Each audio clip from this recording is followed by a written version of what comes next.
वीर अब्दुल हमीद का 56वां शहादत दिवस पुलिस लाइन चौराहे पर मनाया गया। इस मौके पर राष्ट्रीय वीर अब्दुल हमीद फाउंडेशन ने श्रद्धांजलि दी। 10 सितंबर को राष्ट्रीय वीर अब्दुल हमीद फाउंडेशन के राष्ट्रीय अध्यक्ष इदरीश अहमद की अध्यक्षता में पुलिस लाइन चौराहे पर कैंप कार्यालय पर परमवीर चक्र विजेता वीर अब्दुल हमीद जी का 56वां शहादत दिवस मनाया गया। राष्ट्रीय वीर अब्दुल हमीद फाउंडेशन के उत्तर प्रदेश अध्यक्ष मोहम्मद अकील ने कहा कि भारतीय पाकिस्तान के बीच सन 1965 में हुए महायुद्ध के नायक एवं पाकिस्तानी पैटर्न टैंकों की कब्रगाह बनाने वाले अमर शहीद परमवीर चक्र से सम्मानित वीर अब्दुल हमीद को भारत सरकार से भारत रत्न से सम्मानित किया गया था। अमित फाउंडेशन की पुरानी मांगों को दोहराते हुए उन्होंने कहा कि भारत सरकार वीर अब्दुल हमीद की स्मृति में राष्ट्रीय पुरस्कार निधि की स्थापना करने व अमर सेनानी वीर अब्दुल हमीद के 10 सितम्बर को शहादत दिवस पर रिहाई के साथ मनाया जाए।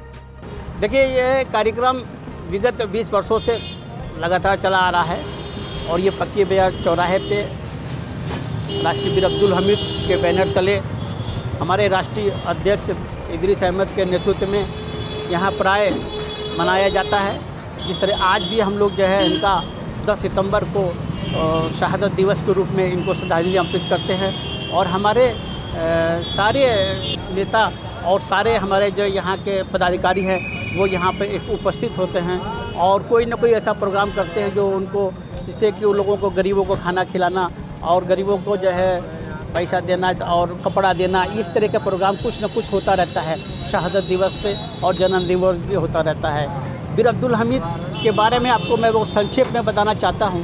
वीर अब्दुल हमीद 20 वर्ष की अवस्था में अपने घर से बहाना करके निकले थे कि मैं जा रहा हूँ जो है रेलवे की नौकरी करने के लिए, क्योंकि उनके घर वाले सेना में भर्ती होने की कभी इजाज़त नहीं देते थे। तो उन्होंने कहा कि जो है नहीं, मैं जो है रेलवे की भर्ती होने जा रहा हूँ, लेकिन वो बहाना करके गए और जो है वाराणसी में जो पहली सेना टुकड़ी थी उसमें जो है 20 वर्ष की आयु में वाराणसी में जो उन्होंने आर्मी ज्वाइन की जो है 1962 में जब उनको पहला मौका मिला युद्ध करने का, तो उन्होंने अपने युद्ध का बहुत बड़ा वीरता का परिचय दिया और उसमें कौशल दिखलाया और वहाँ से वीरता प्राप्त करके फिर उनको 1965 में जब सेकेंड युद्ध में मिला तो वो अब उनको जो है लगाया गया पंजाब के खेड़करण गांव में जब युद्ध चल रहा था।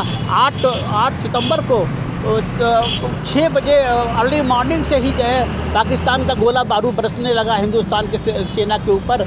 उन्होंने लगा कि जैसे कि लग रहा है कि जो है अब हमारी सेना बचेगी नहीं। अब्दुल हमीद, उनकी सेना पीछे हटने लगी। फिर अब्दुल हमीद ने हिम्मत कराया कि भागो मत, आप हिम्मत से काम लो, सबसे आगे मैं खड़ा रहूँगा, उसके बाद आप लोग मेरे साथ रहेंगे और कोई भागने की जरूरत नहीं, हम लोग विजय प्राप्त करके ही यहाँ से जाएंगे जो है और अपना देश का झंडा फहराएंगे। उसके बाद उन्होंने वीरता से 7 टैंकों को जो है नस्तो नाबूद कर दिया। 8वां टैंक को जैसे ही तोड़ने वाले थे तो उनके सीने पे एक गोला आके लगा और वीर अब्दुल हमीद 10 सितंबर 1965 को शहीद हो गए। और उसी श्रद्धांजलि को देख करके हम लोग हर वर्ष उनकी याद में यहाँ पर जो है विगत 20 वर्षों से जो है ये प्रोग्राम करते आ रहे हैं। पेश है न्यूज बकेट हिंदी मासिक पत्रिका। पढ़ें इस महीने की पूरी खबर विस्तार से हमारे न्यूज बकेट की मैगजीन में। हमारी ई मैगजीन को मुफ्त में पढ़ने के लिए अभी लॉग इन करें www.newsbucket.in पर। इसके अलावा रोज की ताज़ा खबरों के लिए हमारे YouTube चैनल को तुरंत सब्सक्राइब करें।